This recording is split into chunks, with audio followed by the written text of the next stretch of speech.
اور جو راستے اللہ نے تمہارے لیے چنے ہیں ان پر راضی ہو جاؤ، کیونکہ اللہ کی رضا سے بہتر اور کیا ہو سکتا ہے۔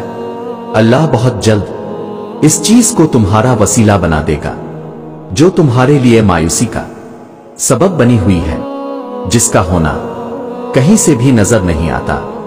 اللہ کی مدد سے وہ کام بھی دیکھتے ہی دیکھتے ہو جاتے ہیں۔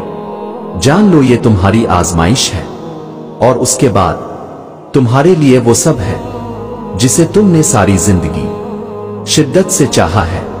اگر وہ بار بار بہانے بنا رہا ہے تو سوچو پھر اس کو تمہارا مانگنا کتنا پسند آیا ہوگا۔ اسے جس کی ایک پکار پسند آ جائے وہ اس کی دوسری پکار سننے کے بھی بہانے بنا دیتا ہے۔ ایسا کچھ بھی نہیں جو ہمارے اللہ کی دست قدرت میں بھی نہ ہو۔ تو پھر تم سے یہ کس نے کہہ دیا کہ جو ابھی نہیں ملا ہے وہ پھر کبھی نہیں مل سکتا ہے؟